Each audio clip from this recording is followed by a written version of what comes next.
folks, we are actually going to be trying something pretty exciting here. The Harry Potter taste test this week is the Skinny Pop Harry Potter butterbeer flavored popcorn. Oh my lord, that's right. Finally, we're eating popcorn before a movie review. This is appropriate, but this is really special because it tastes like butterbeer. I have prepared it with these embarrassingly tiny cauldrons. I couldn't find one of the big cauldrons, so going in.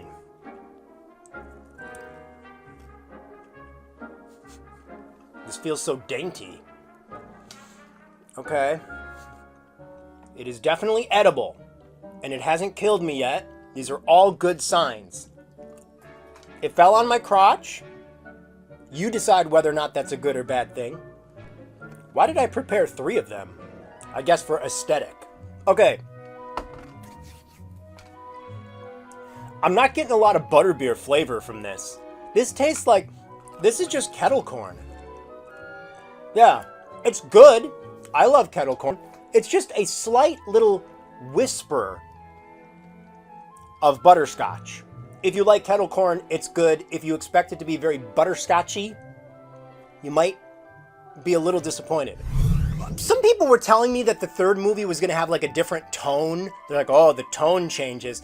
I didn't really think it did. This one, the tone is starting to change. I also felt like it was definitely time to give us a new intro. The first 3 movies start with like the relatives being nasty and everything. This one was like, forget about the relatives. We're not doing that this time. Now, you know, it's just starting off with like this weird little thing where like this old man goes into like a haunted house and there's like Voldemort and the Rat Man are in there and some other dude. So the new intro was definitely welcomed. And listen, I'm never going to say no to a movie that has a haunted house scene. Come on, that was great. I actually don't even know what that house is, but it was cool. We also get some new characters. We get a lot of new characters in this movie, but one of them is... His name is Amos... Wait a minute. His name is Amos Dingery. Why is his name Amos Dingery? What kind of last name is Dingery? I really liked the idea of everybody touching the boot in order to travel. I thought that was really cool. I mean, is there anything that shoes can't do? So we get to go to the Quidditch World Cup, which is kind of cool. It's this massive thing, everybody around the world playing Quidditch. It's a kind of like a World Series sort of a deal. You know, the takeaway I had from this, the number one takeaway at least, was I don't know if it was like my anxiety or something, but it's such a massive stadium, and the seating goes so high up, and it's like flat like this where you can just fall over the side. I don't know. My anxiety kicked in, and I was like, oh Lord, I would not want to be in that stadium. By the way, Crumb is cringe. I don't even know what the appeal of Crumb is.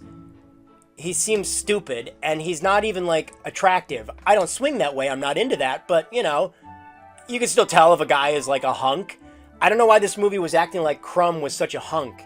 There was also this kind of beatnik festival going on for the Quidditch World Cup, where everybody was just kind of a bunch of hippies. It was like Woodstock vibes. They're all intense, they're all dancing and dressed like court jesters or something. I don't know what it was. But I wouldn't have fit in at the World Cup with all the other beatnik hippies. What is going on with this gentleman's hair? Is he wearing a wig in this movie? Did he like film another movie at the same time where he had to shave his head? So they had to put a wig on him in this? Why is... Harry's got some weird hair in this movie, and I don't know. It was a little distracting at times. Fix your hair, Harry. Your name is literally Harry.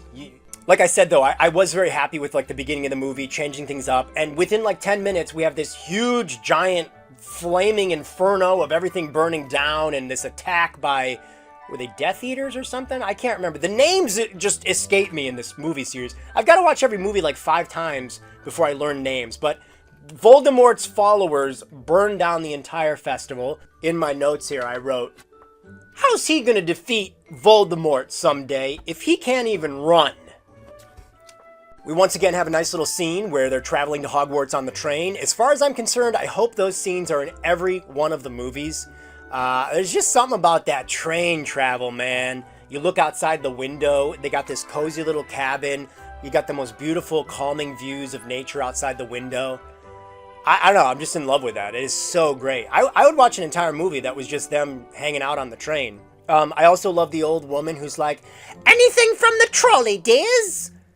Why doesn't she ever come to my house and ask if I want anything from the trolley? By the way, the phrase, anything from the trolley, dears, is the most British thing I think I've ever heard in my life. And I love it. I also just love the candy cart. What a great thing. And it's such a beautiful visual. This cart that's just exploding with colorful candy. I love it. I love the candy cart. I love the old woman.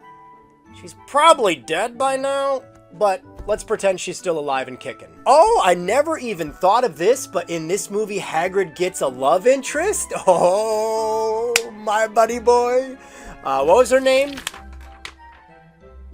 Madame Maxine. So Hagrid and Madame Maxine, she's bigger than him. She is a tall glass of water. She's a big gal. So there's this big competition, of course, going on, Goblet of Fire, all that stuff. And I loved the entrance of the lovely ladies. I'm going to be honest with you. That was so well done. Their outfits, their femininity, their little moves where they're like swooning and stuff. I was like, oh, damn, hello, bing. The guys seemed like douchebags. When the guys entered, I was just like, but yeah, the lovely ladies. Hey. I don't know, guys. Every one of these movies, I find a new character that I think is one of the greatest film characters of all time. Alistair Moody. I love a good deranged character. Maybe I can relate. I don't know. I was also okay with him killing that bug. He was like doing this thing with a bug and trying to talk about the forbidden spells or whatever. And he's using the bug and he just kills it. And I was like, I'm okay with that. Usually I don't like when animals or whatever get killed in a movie or real life. But when that bug got killed, I was like, oh well. Anyways, so the Goblet of Fire is literally in the title of the movie, so obviously it's a big part of this movie. And, you know, you can put your name in the Goblet of Fire, you write it on paper, you stuff it in there, you slam dunk it into the Goblet of Fire, and it might choose you to be one of the competitors for your school. And, you know, you had to be 17, I think it was. I was like, oh, well, they're going to still find a way to get Harry Potter involved in this. It's literally named Harry Potter and the Goblet of Fire. The title spoils it. And sure enough, Harry does actually, somehow, even though he didn't enter, the Goblet of Fire pukes up his name. This also finally explained to me the meme of, you know, in the book, there's like a line that says, Dumbledore calmly asks Harry, did you put your name in the Goblet of Fire? But in the movie, he goes crazy like, Harry, did you put your name in the fucking Goblet of Fire? And he's like running towards him. So I never totally understood. I knew that was a meme, but I never totally understood it. So I was definitely giggling at that part where Dumbledore was mad at him. But by the way, like, again, Harry Potter has done so much for the school. The teachers have to know that he's an upstanding, you know, kind of goody two-shoes sort of a kid. Why do they keep doubting him? Why do they keep assuming he's doing horrible things in every one of these movies? Isn't there going to be a point where they're just like, it's Harry Potter, of course he didn't do anything wrong. Like, what? And I think it's funny, when Dumbledore is mad and he's running, he like pulls up his gown. That's when you know shit's about to get real. Dumbledore has pulled up his gown so he can run faster towards you. We also got this character who's like a journalist. Her name is Rita Skeeter, I believe. And Rita's like trying to get the scoop, trying to get the gossip. And she like pulls Harry into a broom closet to like go one-on-one with like an interview. And I was just thinking, I wish Rita would pull me into a broom closet. This was a very arousing movie for me. I don't know why. Does Hogwarts have a therapist? I love learning about new locations in Hogwarts Castle. That's kind of the brilliant thing about the castle, right? We like know certain locations and stuff. They could just have an endless amount of things that are in the castle, like rooms and stuff. Nobody would ever question it. It's a magical, massive castle, even the like castle grounds and stuff. But I really loved the little owl tower. There's like a separate tower where all the owls are. I loved how it was just covered in owl poop everywhere. Just poop dripping from every ledge and everything. But I don't know. I just really liked that. I also liked how there was the way the letters are folded when like the owl delivers Harry a letter and stuff. Just the way it's folded is so cool. I kind of want to learn to do that. and then like get a bunch of pen pals and like send them these fancy little folded letters, and it looks so great, but then they open it up and it's like me talking nonsense, but you know, it was folded nicely. Harry is now entered into this big cup and he's in all this stuff, and Ron is mad about that. Which, again, I don't totally understand. I feel like their fight, which lasts for like 40 minutes of the movie, it felt unjustified. Like, it just, I always felt like, the whole time I watched, I'm like, Ron, what? What are you doing? I feel like there needed to be a scene where Ron was like, Harry, if you do this, you're going to get killed. And then Harry's like offended, you know? Like, Harry's like, well, you know, I could still do this. And he's like, no, Harry, you're going to die out there. And then Harry's kind of mad that Ron doesn't believe in him, and so there's a little tiff because of that. But I don't think that scene was in here. So I think they needed that scene in order for the argument to work. Oh my God. This movie has one of the best scenes in the entire movie series. I know I haven't seen them all, but this is going to be my top 3. This is in my top 3, probably even after I've seen all the movies. It's the scene where, first of all, Draco's being a dick to Harry and talking about, me and my father don't think you're going to last for 10 minutes. And Harry gets pissed off and finally stands up to Draco. I loved seeing that. Harry finally having a pair of balls. And anyways, the best part of the scene, though, is when Moody oversees the fight and Draco's about to, like, hit Harry with a spell with the wand. And Moody, the teacher, pulls out his wand, goes over there, and turns Draco Malfoy into like a ferret. And just the scene is just hilarious the way he's acting. Like, Moody is so well performed in the acting, and he's flipping him up as a ferret and all this stuff. And then Mrs.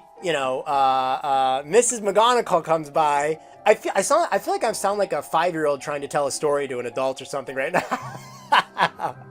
But then Mrs. McGonagall comes by and, turns Draco Malfoy back to normal.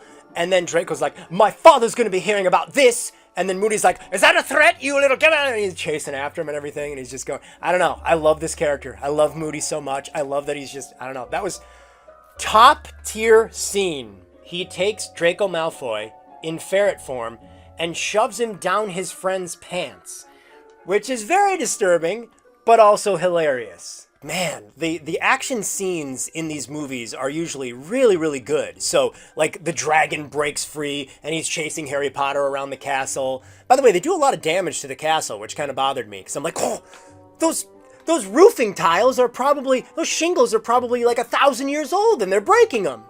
Hagrid's going to have to probably climb up there and fix them or something. I don't know. But yeah, the action scenes in these movies are really cool. And I love the dragon action scene. It was fun. So this is when we find out there's going to be, I think, a Christmas Eve ball, like a dance. And Mrs. McGonagall is teaching all of the, the kids, the students about the dance and, like, showing them how to dance.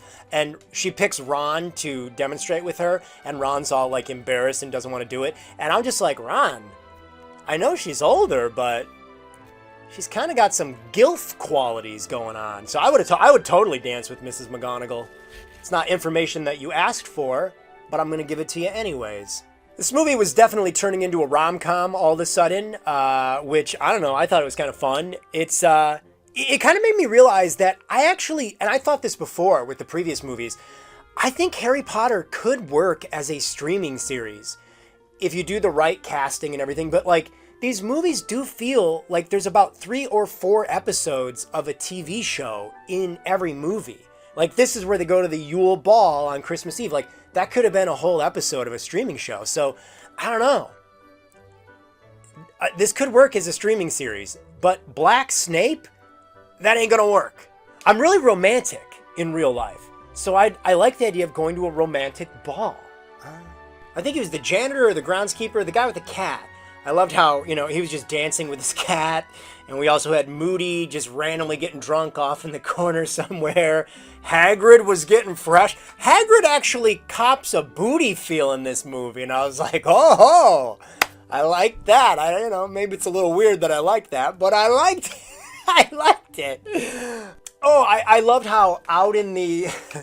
So outside in the snow and everything, there are I don't know what were they, like carriages? The carriages had students making out inside of them, but Snape was out there trying to bust them, like ripping the doors open, trying to find students making out, and then he does, and he like deducts points from their house and stuff, and I was like, I don't know. Just the fact that that's what Snape decides to do, you know, stopping them from making out.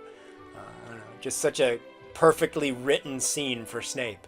So Harry has to figure out of course he wins, he won the egg, right? So he has to figure out when he opens it what it means, and every time he opens this egg, it's just screaming this like ear-curdling noise. So he's trying to figure out like, I don't know, what is the message? What am I supposed to learn from this?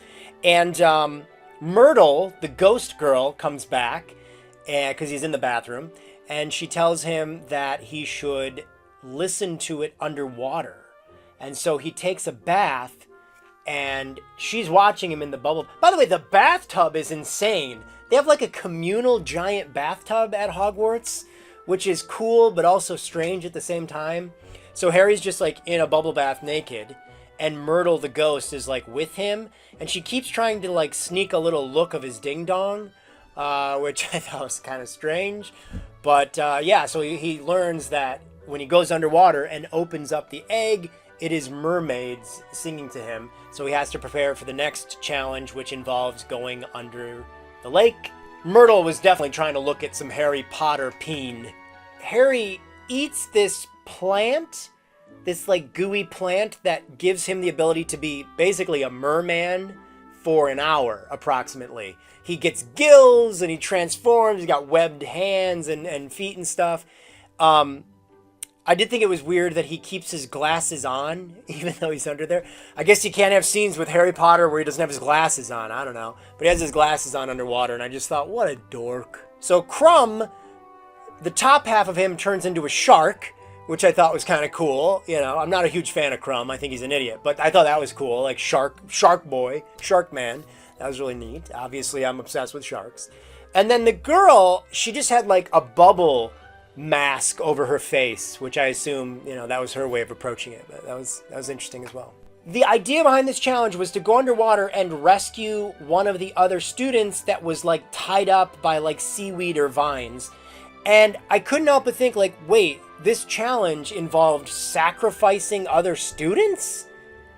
Am I missing something? Why would Dumbledore agree to this? Like, because like I think Ron's sister is one of them. There were other students that were just being sacrificed. What if they weren't saved? They just died?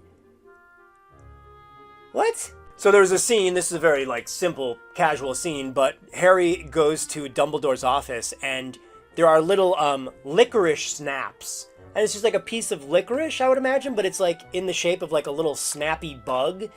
And I really am disappointed that apparently they don't make that candy in real life. Maybe because like black licorice is not a very mainstream flavor for like kids.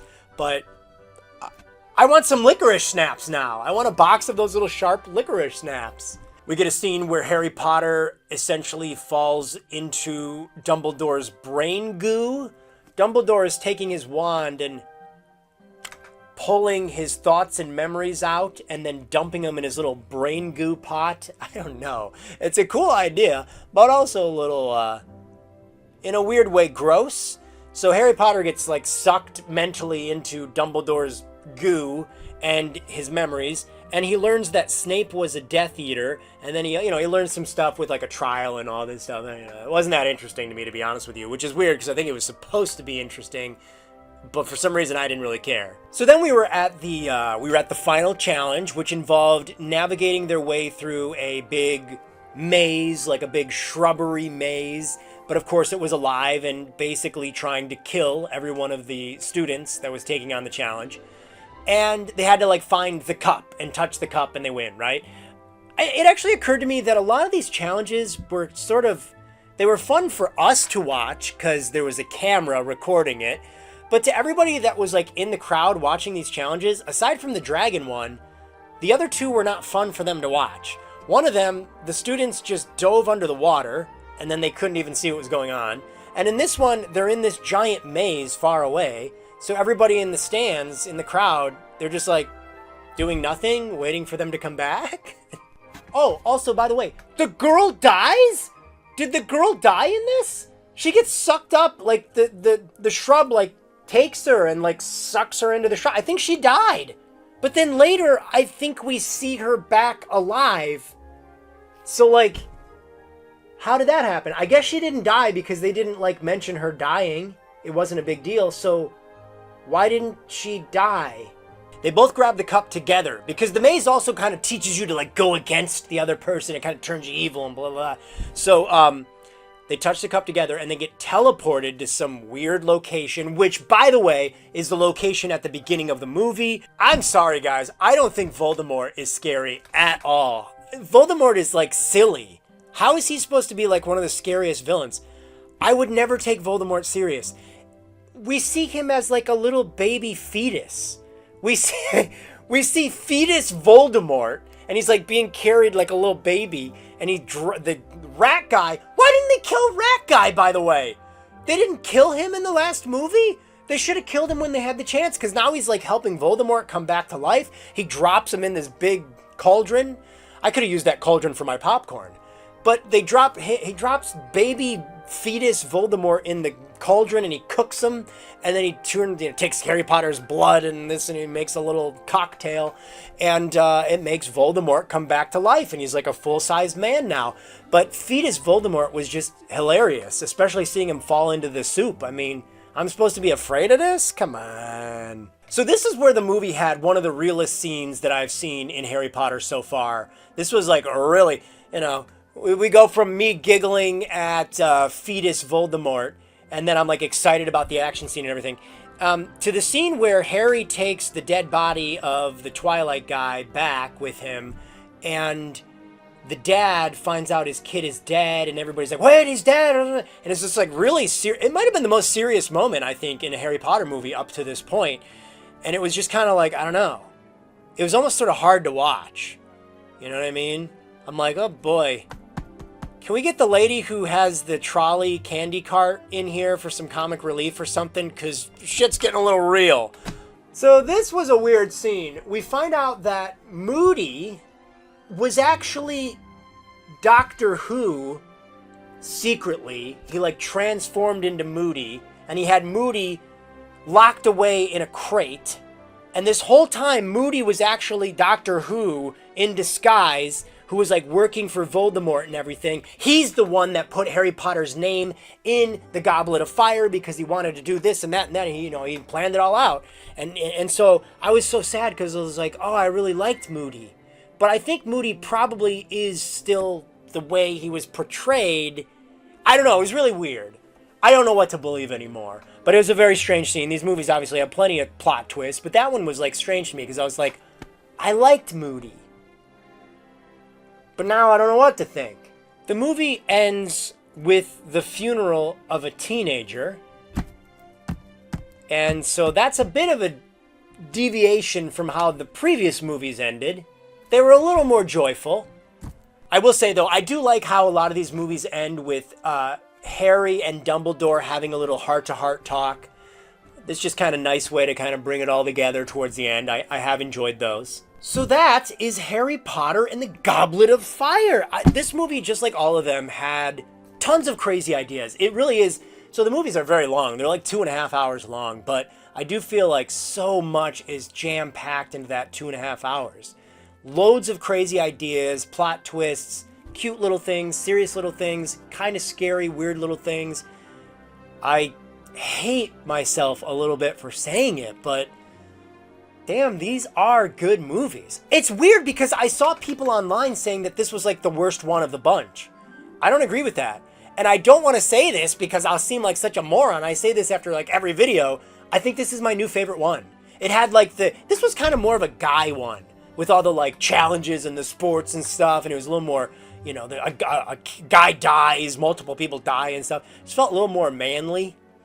I was puffing up my chest when I was watching this one, bros. This movie was fire. Or should I say, a goblet of fire. Do you guys think I would have won in those challenges? I think I could have done them.